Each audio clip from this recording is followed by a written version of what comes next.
Assalamualaikum warahmatullahi wabarakatuh.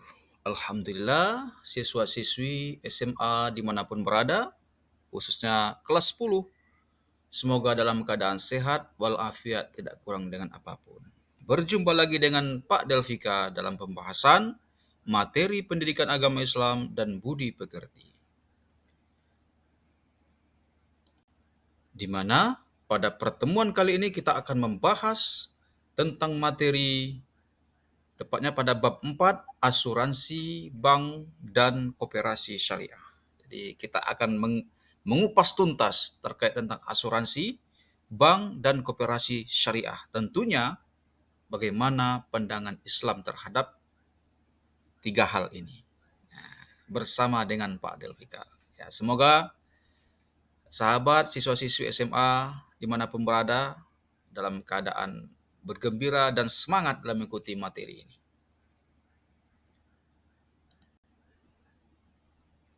Sebelumnya sebagaimana biasanya kita akan melihat daripada tujuan pembelajaran. Ya. Dalam pembelajaran ini bertujuan pertama peserta didik diharapkan dapat menjelaskan fikih muamalah terkait dengan asuransi, bank dan koperasi syariah di masyarakat. Selanjutnya, peserta didik mampu menganalisis implementasi fikih muamalah, asuransi, bank dan koperasi syariah di masyarakat. Lalu peserta didik dapat menyajikan paparan tentang fikih muamalah, asuransi, bank, dan koperasi syariah dalam bentuk penelitian. Selanjutnya, peserta didik mampu menyatakan bahwa ketentuan fikih muamalah adalah ajaran agama. Serta yang terakhir, peserta didik dapat menumbuhkan jiwa kewirausahaan dan kepedulian sosial.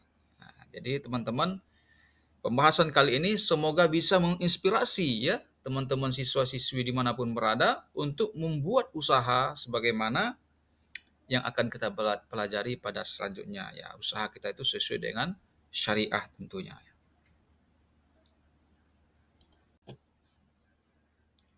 Asuransi syariah. Terkait tentang asuransi syariah, Allah Subhanahu wa taala berfirman di dalam surah An-Nisa ayat 9. A'udzubillahi minasyaitonir rajim. Bismillahirrahmanirrahim. Wal yakhshal ladzina law taraku min khalfihim dzurriyyatan du'afa khafu 'alaihim falyattaqullaha wal yaqulu qawlan sadida. Artinya, dan hendaklah takut kepada Allah orang-orang yang sekiranya mereka meninggalkan keturunan yang lemah di belakang mereka, yang mereka khawatir terhadap kesejahteraannya. Oleh sebab itu, hendaklah mereka bertakwa kepada Allah dan hendaklah mereka berbicara dengan tutur kata yang benar. Di samping dari Al-Quran, Rasulullah Shallallahu Alaihi Wasallam di dalam sebuah hadis bersabda, An Abi Salamah anin Nabi Sallallahu Alaihi Wasallam, qala al-muslimu akhul muslim la yazlimuhu wa la yuslimu wa man kana fi hajata akhihi fa inna Allah fi hajatihi wa man faraja an muslimin karbatan farajallahu anhu karbah min kurubi yaumil qiyamah wa man satara musliman satarahullahu yaumal qiyamah. Rawahu Abu Daud. Dari Abu Salim berkata, Nabi sallallahu alaihi wasallam bersabda, seorang muslim adalah saudara bagi muslim lainnya. Dia tidak menzaliminya atau merendahkannya. Barang siapa yang membantu kebutuhan saudaranya, maka Allah akan membantu kebutuhannya. Barang siapa yang menghilangkan satu kesusahan seorang muslim, maka Allah akan menghilangkan satu kesusahan baginya dari kesusahan-kesusahan di hari kiamat. Barang siapa yang menutupi aib seseorang muslim, maka Allah akan menutupi aibnya pada hari kiamat. Hadis ini diriwayatkan oleh Abu Daud. Sebagaimana pada tahap awal tadi, kita belum membahas terkait tentang artinya. Ya, arti daripada asuransi syariah. Asuransi syariah itu apa sih? Ya, asuransi syariah itu merupakan usaha saling melindungi dan tolong-menolong di antara sejumlah orang atau pihak melalui investasi dalam bentuk aset yang memberikan pola pengembalian untuk menghadapi risiko tertentu melalui akad yang sesuai dengan syariah. Sejarah berdirinya telah ada sejak zaman Nabi Muhammad SAW yang disebut dengan Aqillah. Berdirinya asuransi syariah di Indonesia ditandai dengan didirikannya PT Syarikat Tafakul Indonesia pada 24 Februari 1994. Ya.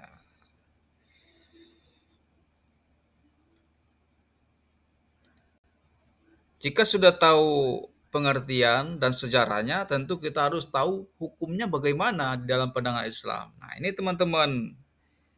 Ya, menurut fatwa MUI, Islam tidak melarang adanya asuransi asal dananya dikelola sesuai dengan prinsip syariah Islam. Fatwa MUI yang mengatur tentang asuransi syariah adalah nomor 21 garing DSN garing MUI garing 10 Romawi garing 2001 tentang pedoman umum asuransi syariah. Jadi teman-teman siswa-siswi dimanapun berada, jelas bahwa asuransi syariah itu dibolehkan di dalam Islam asal hal itu sesuai dengan ketentuan syariah Islam, tidak melanggar. Artinya tidak ada penipuan di sana, tidak ada mengandung sesuatu yang haram, ya, ya saling mempercayai, saling menguntungkan. Nah, jadi begitu ya, teman-teman. Ketentuan umum asuransi syariah.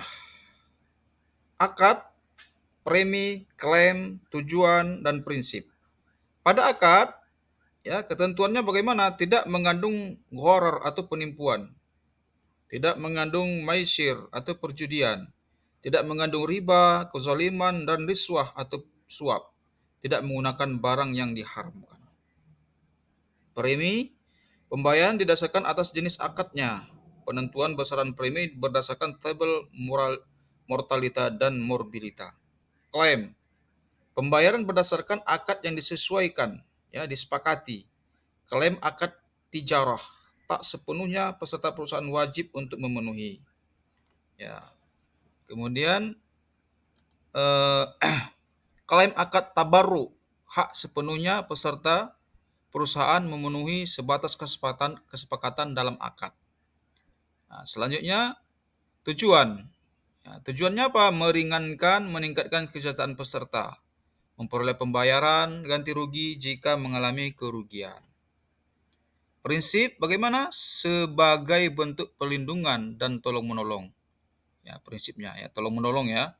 Kemudian selanjutnya sebagai bentuk berbagi risiko dan keuntungan. Jadi saling menguntungkan. Ya, kalau rugi sama-sama rugi, kalau untung sama-sama untung. Ya, antara yang berasuransi dan yang memberi asuransi. Kemudian wujudnya bermuamalah dan unsur kebaikan. Proses musyawarah asuransi. Nah, begitu sahabat-sahabat ya, ketentuan dan umum daripada asuransi syariah. Ya, selanjutnya apa perbedaan asuransi syariah ini dengan asuransi konvensional? Ya, pertama, Dewan Pengawas. Ya, kalau asuransi syariah, Dewan Pengawas Syariah. Asuransi konvensional tidak ada. Ya, tidak ada dewan pengawasnya. Yang kedua, kontrak akad. Ya, apa kontrak akadnya? Dalam syariah namanya akad tabarru atau tijarah atau wakalah. Sementara di asuransi konvensional itu dikenal dengan jual beli. Yang ketiga, aktivitas investasi.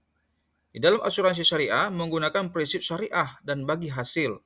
Sementara di asuransi konvensional menggunakan investasi dana berdasarkan bunga. Jadi kalau artinya di asuransi syariah itu kita BHL atau bagi hasil, sementara di konvensional itu berdasarkan bunga. Jadi sesuai dengan ketentuan kalau di konvensional itu misalnya berapa persen bunga dari sekian uang yang kita simpan di sana. Jadi kalau kita katakan misalnya berdasarkan perjanjian misalnya ya, misalnya 100.000, ya bunganya per bulan itu berapa misalnya? Bunganya misalnya 10.000 ya, itu dikalikan nanti sekali 12 kali apa berarti sekitar 120.000 ya, itu berdasarkan bunga ya kalau di konvensional. Tapi kalau di dalam syariah itu berdasarkan pada bagi hasil. Jadi sesuai dengan prinsip-prinsip yang sudah ditentukan.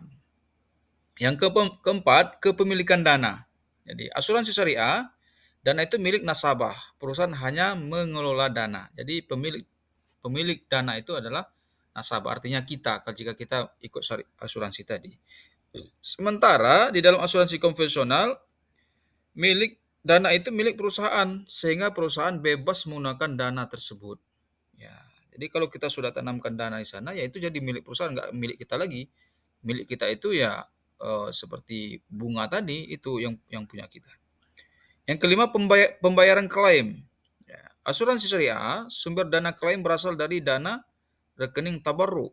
Sementara di konvensional, sumber dalam dana klaim berasal dari rekening dana perusahaan. Yang keenam, profit. Nah, profit, keuntungan dibagi sesuai dengan prinsip bagi hasil. Jadi bagaimana prinsip yang sudah ditentukan, ya dibagi. Begitulah pembagiannya di dalam asuransi syariah. Kalau di konvensional, seluruh keuntungan menjadi milik perusahaan. Jadi keuntungan-keuntungan yang digunakan daripada uang asuransi kita tadi itu sepenuhnya milik perusahaan. Selanjutnya, sistem akuntansi. Akuntansi. Ya, di dalam asuransi syariah, kos basis atau pencatatan pendapatan perusahaan dilakukan saat pembayaran diterima. Jadi, catatan perusahaan itu ditulis ketika barang itu ataupun uang itu diterima. Sementara di asuransi konvensional, uh, apa uh, akrual akrual basis, ya, pencatatan pendapatan perusahaan dilakukan berdasarkan transaksi yang ada. Ya, yang kedelapan, prinsip dasar pengelolaan risiko. Risk sharing, risiko ditanggung oleh sesama anggota asuransi. Jadi risikonya itu kita sama-sama kita tanggung. Ini hebatnya asuransi ini. Jadi kalau rugi sama-sama rugi, kalau untung sama-sama untung, ya. Sementara di asuransi syariah, risk transfer, risiko yang dilakukan dengan memindahkan risiko peserta asuransi ke perusahaan asuransi. Jadi begitulah risiko yang dilakukan dengan memindahkan risiko peserta asuransi ke perusahaan asuransi. Jadi risiko peserta tadi itu dipindahkan kepada perusahaan asuransi. Nah, begitu sahabat. Jadi kalau ada hal-hal yang masih kurang jelas, nanti kita bisa bahas di kelas, ya, bersama dengan guru.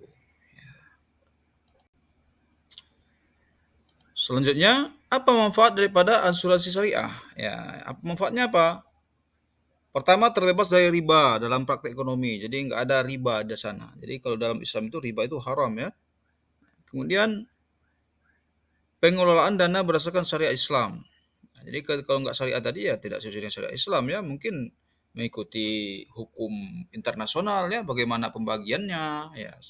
Jadi nggak ada memandang hukum Islam. Artinya jika kita tidak sesuai dengan Islam, ya besar kemungkinan ada praktek haram di sana, ya. Kemudian peserta asuransi mendapatkan pembagian keuntungan secara adil. Jadi adil, ya, tidak adil di sana. Artinya tidak, untuk perusahaan tidak besar, untuk peserta tidak besar. Jadi sama-sama. Kalau besar perusahaan asuransi, maka besar juga untuk penerimaan daripada peserta asuransi. Kemudian yang keempat, menumbuhkan rasa tolong menolong. Jadi di sana ada tolong menolong, ya, di mana kita menolong pihak asuransi, asuransi nanti juga akan menolong kita ketika ada hal-hal yang memang pihak asuransi yang akan hadir di sana. Selanjutnya, terbebas dari risiko yang terjadi di masa mendatang karena sistem pengalihan risiko. Kemudian premi yang dibayarkan peserta tidak akan hangus. Jadi tidak akan hangus. Jadi premi-premi yang kita bayar itu nggak akan hangus, tetap tersimpan di kasnya perusahaan asuransi. Ya, selanjutnya praktik asuransi syariah dalam kehidupan, ya, yang sudah kita lihat, ya, khususnya di Indonesia itu ada asuransi jiwa syariah, ya, ada asuransi pendidikan syariah, ada asuransi kesehatan syariah, ada asuransi dengan investasi syariah, kemudian ada asuransi kerugian syariah, kemudian ada asuransi syariah berkelompok, lalu ada asuransi haji dan umroh. Nah, itu hal-hal yang sudah kita saksikan di Indonesia. Jadi hal-hal itu yang hadir di sana yang sudah kita praktekkan, ya. Nah, jadi itulah seputar daripada asuransi. Insya Allah kita akan bahas kembali nanti di dalam ruang kelas bersama dengan guru mata pelajaran. Ini sebagai pengantar ataupun sebagai dasar daripada pengetahuan sahabat-sahabat siswa-siswi SMA dimanapun berada. Jadi setelah asuransi syariah tadi, masuklah kita pada pembahasan yang kedua, yaitu bank syariah. Apa itu bank syariah? Ya, bank syariah adalah suatu sistem perbankan yang pelaksanaannya berdasarkan hukum Islam atau syariah. Menurut Undang-Undang Nomor 21 Tahun 2008, bank syariah adalah bank yang menjalankan kegiatan usaha berdasarkan prinsip syariah atau prinsip hukum Islam yang diatur dalam Fatwa Majelis Ulama Indonesia dalam kurung MUI. Secara berdirinya, inisiatif pendirian Bank Islam Indonesia dimulai tahun 1980 melalui diskusi yang pertama Bank Islam sebagai pilar ekonomi Islam. Tahun 1990, MUI membentuk kelompok kerja untuk mendirikan Bank Islam pertama di Indonesia. Sejak tanggal 22 sampai 25 Agustus 1990 diselenggarakanlah Musyawarah Nasional keempat MUI yang menghasilkan pembentukan kelompok kerja pendirian Bank Islam di Indonesia. Yeah. Dasar hukum dan ketentuan. Pelaksanaan kegiatan usaha bank syariah diatur dalam Undang-Undang Nomor 21 Tahun 2008 tentang perbankan syariah. Aktivitas kegiatan usahanya harus berdasarkan prinsip syariah, demokrasi, ekonomi, dan prinsip kehati-hatian. Tujuan daripada bank syariah ini menunjang pelaksanaan pembangunan nasional dalam rangka meningkatkan keadilan, kebersamaan, dan pemerataan kesejahteraan rakyat yang dilakukan dengan prinsip menyeluruh atau kafah dan konsisten atau istiqomah. Prinsip bank syariah. Pertama, menjalankan fungsi menghimpun dana masyarakat berdasarkan syariah Islam, akad wadiah dan akad mudarabah. Selanjutnya menyalurkan dana berdasarkan syariah Islam. Selanjutnya terbebas dari unsur riba, jadi nggak ada riba di dalam bank syariah itu. Kemudian terbebas dari unsur maisir atau perjudian, terbebas dari unsur gharar atau penipuan, terbebas dari unsur haram, terbebas dari unsur zolim, terbebas dari menerapkan prinsip kehati-hatian. Ya. Selanjutnya yang terakhir dilarang melakukan kegiatan jual beli saham secara langsung di pasar modal. Nah, itulah prinsip daripada bank syariah. Jadi sebagaimana asuransi syariah tadi, maka bank syariah pun memiliki perbedaan dengan bank konvensional. Kita lihat dari ada ketentuan di sini, ada kriteria, ada bank kriterianya bagaimana?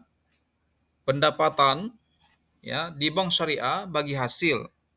Kalau di bank konvensional itu bunga sistemnya. Yang kedua objek investasi. Jadi kalau bank syariah halal, kalau bank konvensional halal dan haram. Jadi nggak ada melihat halal haram di sana. Yang penting untung, oke, lanjut. Itulah begitu di bank konvensional. Yang ketiga, hubungan antara nasabah dan lembaga perbankan.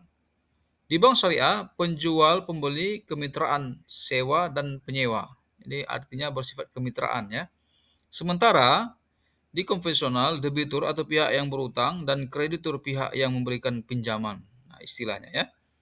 Kemudian yang keempat, Dewan Pengawas atau DPS. Dalam kurung Dewan Pengawas Syariah. Kalau di konvensional tanpa DPS, tidak ada Dewan Pengawasnya. Yang kelima, pengelolaan dana. Pengelolaan dana di bank syariah berdasarkan syariah Islam.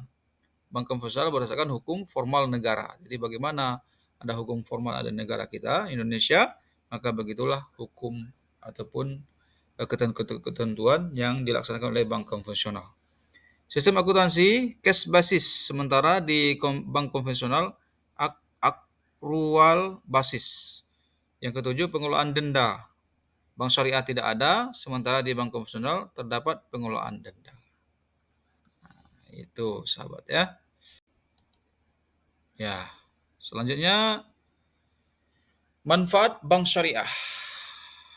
Bagaimana manfaat daripada bank syariah ini? Terbebas daripada riba, sama dengan asuransi syariah tadi ya. Terbebas dari riba dalam praktek ekonomi, pengelolaan dana berdasarkan syariat Islam, perhitungan keuntungan berdasarkan sistem bagi hasil. Yang keempat, dana yang disimpan nasabah dijamin oleh LPS atau lembaga penjamin simpanan. Dan yang terakhir, dana yang disimpan digunakan untuk kemaslahatan umat. Bagaimana praktik bank syariah pada kehidupan? Kalau kita lihat di Indonesia, apa-apa saja kegiatan-kegiatannya itu ada namanya tabungan syariah. Jadi ada tabungan syariah, kita nyimpan uang itu ya, menabung di bank syariah ya. Ada deposito syariah, ya, ada juga sistemnya deposito ya, tapi secara syariah. Ada gadai syariah atau rahen. Ada giro syariah, ada pembiayaan syariah. Nah, jadi itulah pembahasan terkait praktik bank syariah yang ada di Indonesia ataupun bank syariah yang ada di Islam. Tibalah kita pada pembahasan yang terakhir pada poin 3 yaitu koperasi syariah. Ma makna koperasi syariah? Apa itu arti pengertian daripada koperasi syariah? Yaitu bentuk koperasi yang memiliki prinsip, tujuan, dan kegiatan usaha berdasarkan syariat Islam, yaitu Al-Quran, hadis yang seluruh kegiatannya dilakukan sesuai dengan Fatwa Dewan Syariah Nasional atau DSN, Majelis Ulama Indonesia. Sejarahnya, perkembangan operasi yang berdasarkan syariah di Indonesia pertama kali lahir dalam bentuk paguyuban usaha bernama Serikat Dagang Islam. Nah, ini adalah awal-awalnya operasi syariah ya, awal-awalnya. Yang didirikan oleh Haji Samahuddin. Koperasi syariah pertama di Indonesia lahir pada tahun 1992.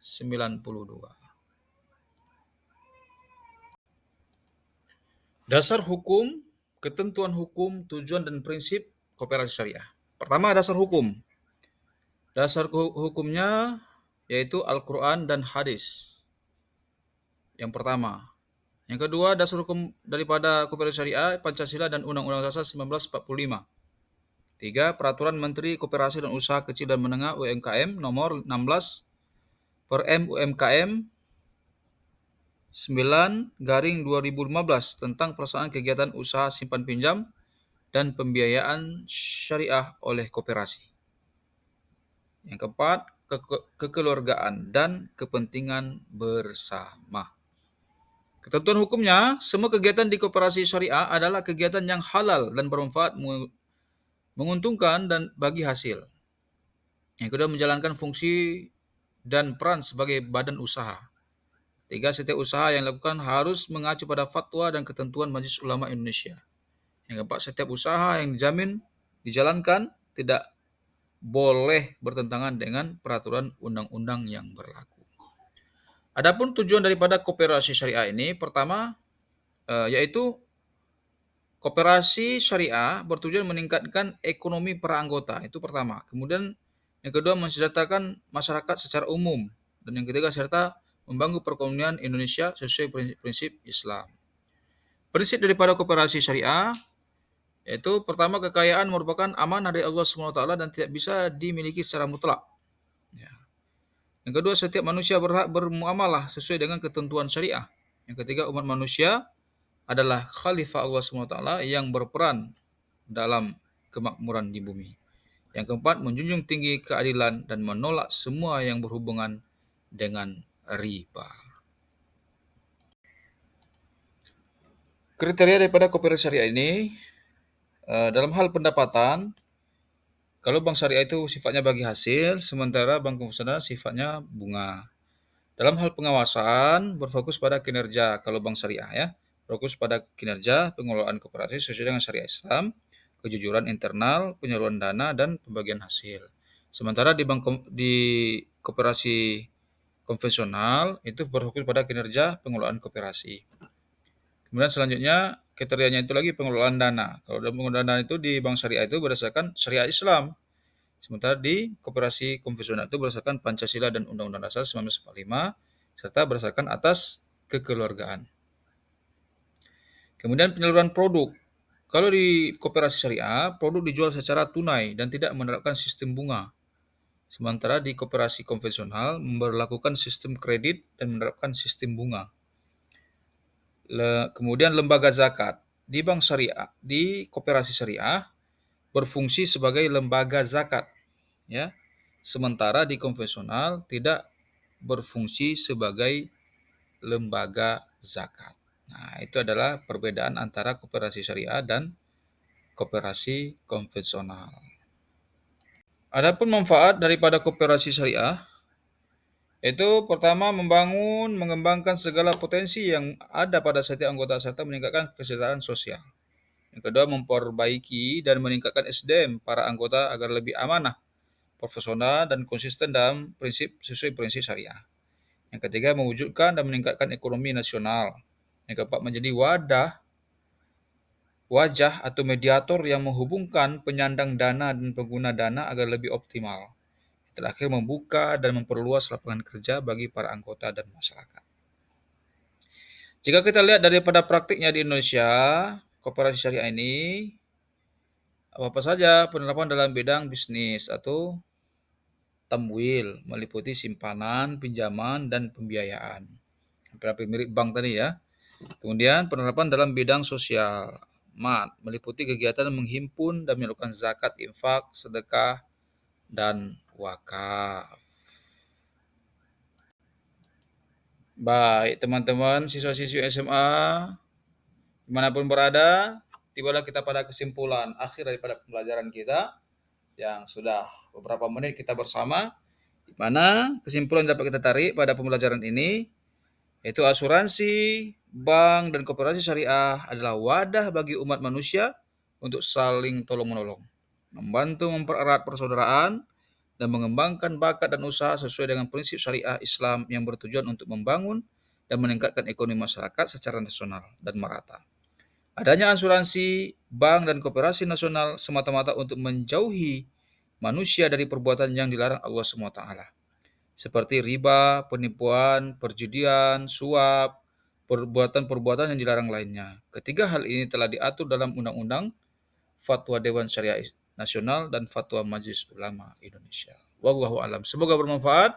Terima kasih banyak. Mudah-mudahan semoga siswa-siswi yang menyaksikan video ini mendapatkan berkah dari materi ini, dan saya sebagai pemateri juga mendapatkan manfaat dan barokah dari Allah Subhanahu wa taala. Amin amin ya rabbal alamin. Sampai jumpa pada video pembelajaran selanjutnya. Assalamualaikum warahmatullahi wabarakatuh. Tetap semangat.